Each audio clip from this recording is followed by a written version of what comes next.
በስመ አብ ወወልድ ወመንፈስ ቅዱስ አሐዱ አምላክ አሜን።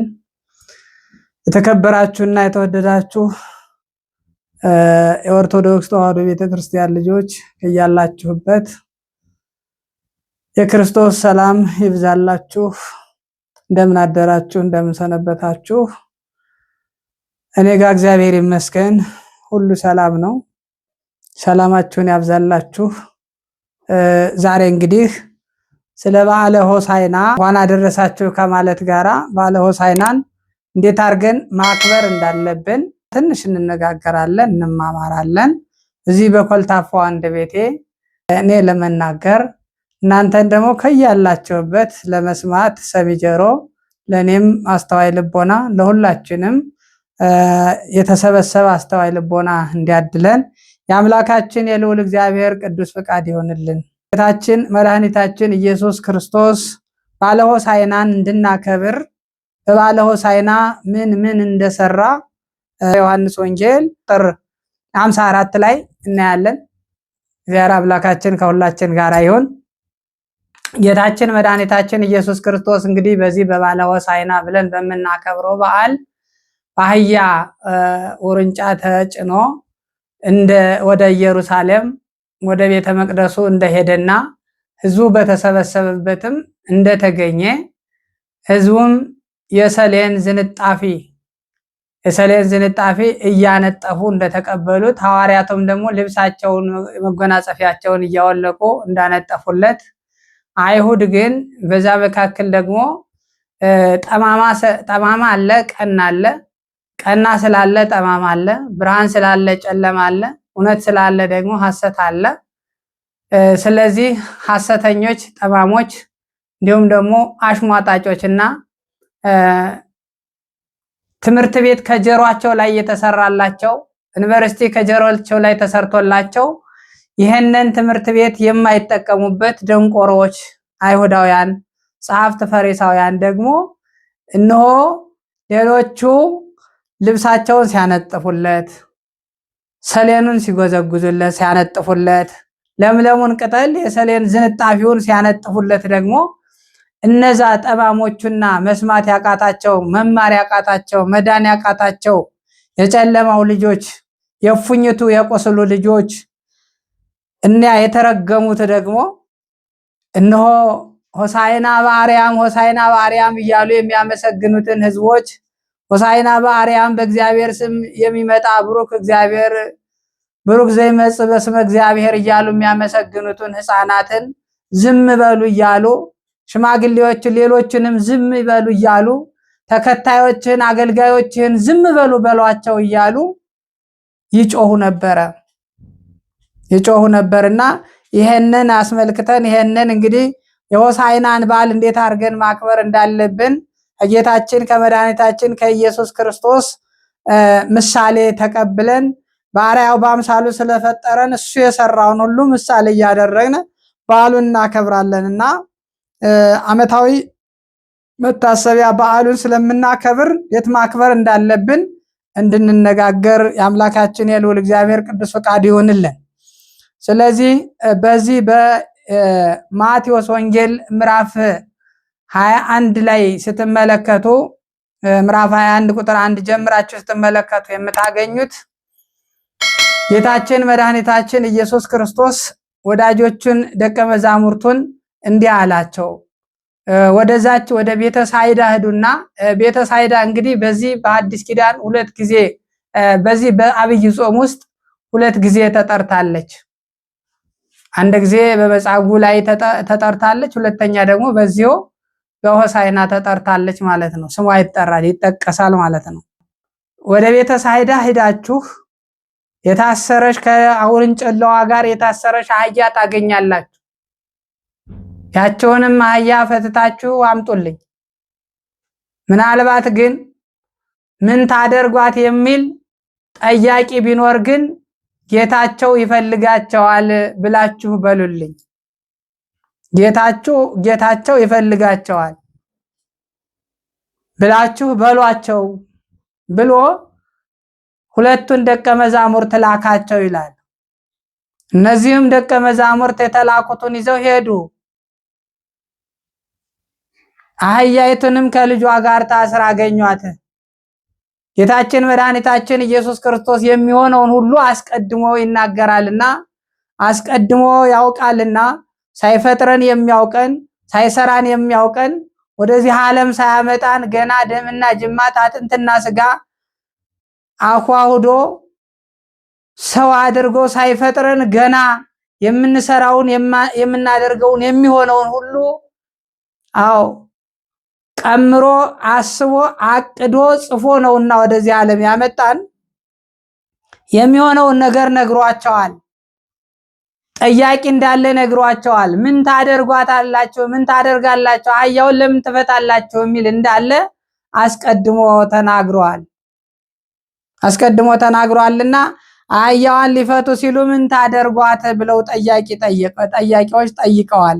ጌታቸው ይፈልጋቸዋል፣ ይሻቸዋል በሉ ብሎ ነበርና ጌታቸው ይሻቸዋል ሲሉ ዝም ብለው ለቀቁላቸው ማለት ነው። ማለትም ንብረት የእግዚአብሔር ነው፣ ሀብት የእግዚአብሔር ነው። የምንሰራው የምናገኘው ሁሉም ነገር ገበሬውም የሚያርሰው የሚያመርተው ንብረት ሁሉ የሚታረሰው በሬ የሚመረተው እህል ያለው የቤት ንብረት ሁሉ የእግዚአብሔር ነው። ነጋዴውም ነግዶ ያተረፈው ሁሉ የእግዚአብሔር ነው። እግዚአብሔር ስለፈቀደና ስለወደደ ነው። መንግስት ሰራተኛውም ደሞዙ የእግዚአብሔር ነው። ሌላውም የሚሰራው ስራው ሁሉ የእግዚአብሔር ነው። ስለዚህ የእግዚአብሔርን ለእግዚአብሔር የቄሳርን ለቄሳር ተብሎ እንደተነገረው ሁሉም የእግዚአብሔር ነው። ስለዚህ ለሰው እግዚአብሔር ለሰው ቢሰጥም ሰው ደግሞ ለእግዚአብሔር መስጠት አለበት። ሰው ደግሞ ለእግዚአብሔር መፍቀድ አለበት። አደራውን መመለስ አለበት እና ምን ታደርጓት ሲሏቸው ጌታቸው ይሻቸዋል ሲሉ ያም ሰው ለቀቀላቸው። ለጊዜው ይሄ ቤት የኔ ነው፣ ይሄ ከብት የኔ ነው፣ ይሄ ፎቅ የኔ ነው፣ ይሄ ባንክ የኔ ነው፣ ይሄ ሱቅ የኔ ነው እንላለን። ግን የኛ አይደለም። እኛስ የማንንና የእግዚአብሔር ስለሆነ ማለት ነው። ያ ሰውዬ የኔ አህዮች ናቸው አትውሰዱ ማለት አላቃተውም። ጌታቸው ይሻቸዋል ሲባል ግን ከኔ በላይ ሌላ ጌታ አላቸው ብሎ አመነ ማለት ነው። ለንብረታችን፣ ለሀብታችን፣ ለጉልበታችን፣ ለእውቀታችን ሁሉ ከኔ በላይ ሌላ ባለቤት አለው ብለን ልናምን ይገባል እና ሌላ ባለቤት አለው ብሎ ስላመነ ለቀቀላቸው። እነሱም ወደ ጌታችን ወደ መድኃኒታችን ኢየሱስ ክርስቶስ አህዮቹን ይዘው ሄዱ። ጌታችን መድኃኒታችን ኢየሱስ ክርስቶስም የዋህ ደግ አምላክ ነውና በአህያይቱ ውርንጫ ላይ ተሰቀለ። የጌታችን መምጣት ያወቁ ሰዎች ይላል በዚህ በዮሐንስ ወንጌል ላይ የጌታችን መምጣት ያወቁ ሰዎች ተሰብስበው የነበሩት ሁሉ የሰሌን ዝንጣፊ አነጠፉለት ይላል። ሰሌን አንድም የኛ መከፈኛ የመጨረሻ ልብሳችን ነው። አንድም ደግሞ በሌላ በኩልም ደግሞ ለምለም ቅጠል ነው። በሌላ በኩል የማይጎረብጥ ለምለም ቅጠል ነውና ከቅጠሎች ሁሉ ሰሌንን መረጡ ይላል። ከቅጠሎች ሁሉ ሰሌንን መረጡ። አባቶቻችን እስከ ሊቀ ጵጵስና እስከ ፕትርክና የደረሱት አባቶቻችን በሰሌን አኮፊዳ እየለመኑ እንጀራ እየቋጠሩ እየበሉ ነውና ይቺ ሰሌን ብዙ ትርጉም አላትና ስለዚህ የሰሌን ዝንጣፊ አነጠፉለት። ጌታችን መድኃኒታችን ኢየሱስ ክርስቶስንም ተቀበሉት። ሲቀበሉትም እንዲህ እያሉ ተቀበሉት። ሆሳዕና በአርያም ብሩክ ዘይመጽእ በስመ እግዚአብሔር። ልበ አምላክ ቅዱስ ዳዊት ይሄን አስቀድሞ ተናግሮ ነበር። በእግዚአብሔር ስም የሚመጣ ብሩክ ነው እያለ ተናግሮ ነበርና በዛ የተሰበሰቡት ደግሞ በእግዚአብሔር ስም የሚመጣ ብሩክ ነው እያሉ ተቀበሉ። አይሁዳውያን ግን ይህ ማን ነው? ለምንስ ታከብሩታላችሁ? ለምንስ ታነጥፉታላችሁ? ለምንስ ታመሰግኑታላችሁ? ለምን ዝቅ ትሉለታላችሁ? እያሉ ይመጻደቁ ነበር፣ ይወቅሷቸው ነበር። ተከታዮችን ወዳጆችን ዝም በሉ በላቸው ብለውም ጌታችን መድኃኒታችን ኢየሱስ ክርስቶስን ወቀሱት። ዝም በሉ በላቸው። አንተን የእግዚአብሔር ልጅ እያረጉህ ነው። አንተን እግዚአብሔር እያደረጉህ ነው። አንተን ጻድቅ ክቡር እያደረጉህ ነው። አንተን ታላቅ እያደረጉ ከፍ እያደረጉ እያመሰገኑ ነውና እንዳያመሰግኑ ዝም በሉ በላቸው አሉት። መመስገን የሚገባውን አምላክ መከበር የሚገባውን አምላክ እንዳይከበር እንዳይመሰገን ከለከሉ ማለት ነው። ስሙን እንዳይጠሩ ከለከሉ። ጌታችን ኢየሱስ ክርስቶስ ደግሞ እንዲህ አላቸው፣ እናንተ እነዚህን ሰዎች እዚህ ያሉትን ዝም በሉ ብላቸው። ዝም በሉ ብላቸው። ሰዎች ዝም ቢሉ ድንጋዮችም ተፈጥሮ ሁሉ ያመሰግኑ ያላለ ተፈጥሮ ሁሉ ድንጋዮችን ሊያመሰግኑ ያላለ የቢታና ድንጋዮችም አመስግነውታል ኢየሱስ ክርስቶስን ማለት ነው። ስለዚህ በዛ ብዙ ትምህርቶችን አስተምሯል። በዛ ብዙ ዕውቀት ሰጥቷል። አራያ ምሳሌም ሆኗል።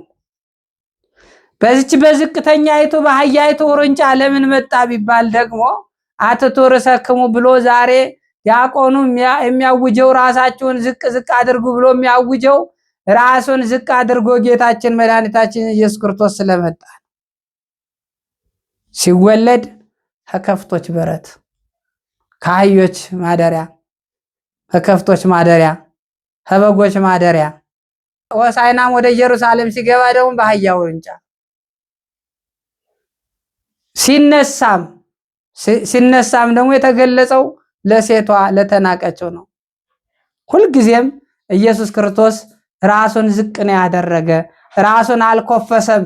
ምክንያቱም ኢየሱስ ክርስቶስ ለምን ራሱን ዝቅ አድርጎ በዚህን ያህል ታየ ቢሉ ጸሐፍት ፈሪሳውያን ሊቃነ ካህናት ራሳቸውን ከፍ ከፍ ያደርጉ ስለነበረ ራስን ከፍ ማድረግ ስለማይጠቅም ራስን ዝቅ ማድረግ ግን ስለማይጎዳ ነው። ይሄንን ሊያስተምረን ነው። ራሳቸውን ዝቅ አድርጉ ሲለን ነውና ጌታችን መድኃኒታችን ኢየሱስ ክርስቶስ በዛ ቦታ በአህያ ውርንጫ ተጭኖ ሄደ። ልብ ያላቸው የተባረኩ የተቀደሱቱ የሰሌን ምንጣፍ አነጠፉለት። ሕፃናቱ ሁሉ ሆሳዕና በአርያም እያሉ አመሰገኑት። እኛም ዛሬ ልናመሰግነው ይገባል። ታዲያ በዚህ ጊዜ ኦርቶዶክሳውያን በዚች በሆሳዕና እሑድ ሁላችንም ወደ ቤተ ክርስቲያን ተገንተን ባለው በአቅራባችን በቤተ ክርስቲያን ተገንተን በዛው ክብረ በዓሉን እንድናከብር ነው። ይሄ ነው በዚህኛው ቤተ ክርስቲያን ነው በዚህኛው ቤተ ክርስቲያን ብቻ ነው ያለ አይባልም። እግዚአብሔር ሙሉ በኩሌ ስለሆነ በሁሉም ይገኛል። እግዚአብሔር መንፈስ በሁሉም ይገኛልና በአቅራባችሁ ባለው ቤተ ክርስቲያን ሁሉ እየሄድነ መባረክ አለብን። ከዛ በኋላ የዛን ቀን ነው ፍትሃቱ ሁሉ የሚከናወነው የዛን ቀን ነው። ሙሉ ሕማማት ፍትሃት ስለሌለ ሙሉ ሕማማት በስመ አብ ወወልድ ወመንፈስ ቅዱስ አሐዱ አምላክ ተብሎ ስለማይባረክ ዕጣኑ የሚታጠንበት ዕጣን የሚባረከው የዛን ቀን ነው። ጧፉም የሚባረከው የዛን ቀን ነው። አልባሳቱ ሁሉ ተባርኮ ነው። ሌላው ከራሳችን ላይ ሰሌን እንጠመጥማለን።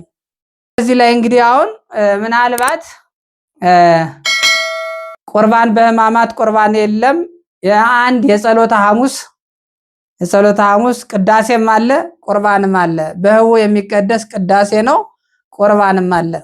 ስጋው ደሙ እንቀበላለን። ሌሎቹን ቀናት ግን በስግደት ነው። ቁርባናችን ስግደት ነው።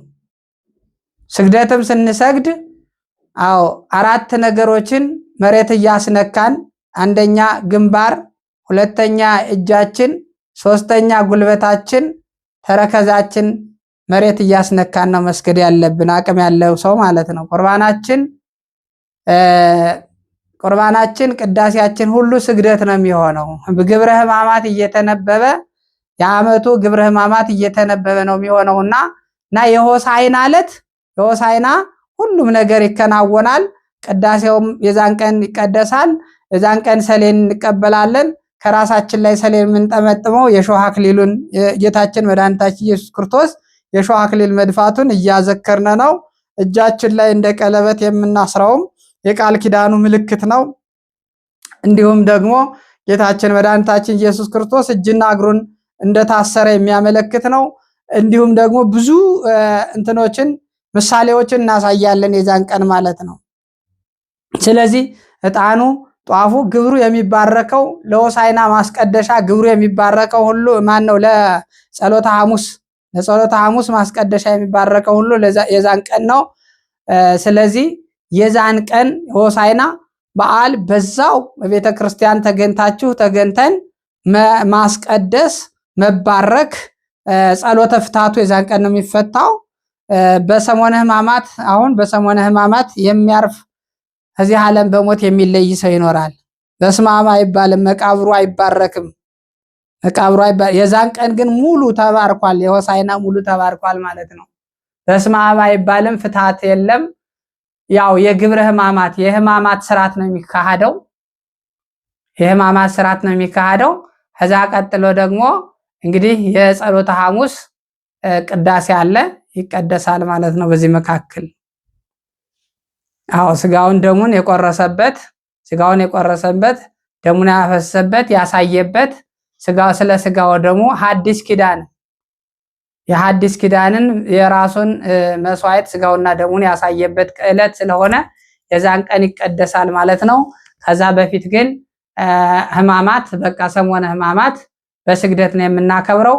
ሁላችሁም እንድትሰግዱ ሁላችሁም በቤተ ክርስቲያን እየተገኛችሁ ምክንያት ሳትፈጥሩ ምክንያት ሳይፈጠር ማንኛውም ክርስቲያን ምክንያት ሳይገድበው ቤተ ክርስቲያን ላይ እየተገኘ የምሳውን የቁርሱን ደግሞ ለነዳያን እየሰበሰበ በአንድ ኮረጆ እየተሰበሰበ ለነዳያን ማስፈቻ የጾም ማስፈቻ እንዲውል ሁሉም ሰው የቁርስና የምሳውን እየሰበሰበ ለነዳያን እንዲያውል በዚህ አጋጣሚ መልእክት አስተላልፋለሁ። ስለዚህ በዛን ቀን በሆሳዕና እኔ ደግሞ የምገኝበት ቦታ አለ።